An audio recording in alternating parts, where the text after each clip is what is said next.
Dovid Preil. What is the biggest risk? In what? Real estate?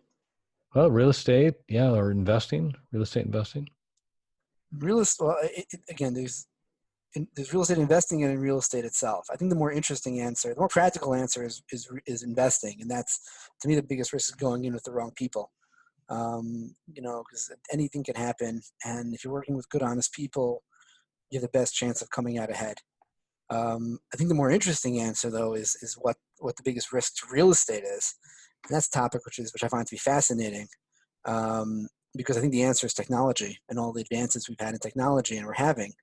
I think that poses a very interesting longer-term thesis, and to see how it plays out with real estate is fascinating to me. Just for example, you don't have to look very far. The fact that everyone thought as of a couple of years ago, or even there are people today I speak to today that think that retail is going to die because of Amazon. I mean, that's just an example where technology completely upended an entire major sector and it's transformed it. And I think I have a lot of faith in retail, and I think the numbers speak to that faith and they back it up. But it changed. Retail had to really adjust and change how it operates because of that. And I'm seeing stuff coming down the pipeline in technology, and I'm very into technology. By day, I work for a very advanced fintech company. It's doing some pretty groundbreaking stuff. And I think that by training, I'm a programmer actually, and I think technology is incredible what it's doing, and the advances that are being made in things like autonomous vehicles and 3D printing, both in terms of 3D printing housing and 3D printing goods. I'm going to go out. I'm going to be a little bit futuristic here, but if you can 3D print a house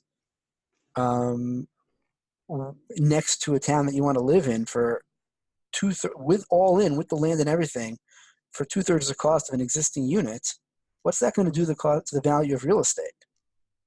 And you can do that that's not happening tomorrow. But those are the kind of questions that I ask myself, or what happens to warehousing when I can just buy a 3D printer and just print a product? I'll just go instead. It's kind of like, this is super futuristic, but I just go to a company, I press a button, and their specs go to my printer and just prints out the device for me that I want to buy. There's a lot of interesting things happening here, and there are things that are going to be talking about in 10 years that don't even exist today. It's changing the market. It's so interesting.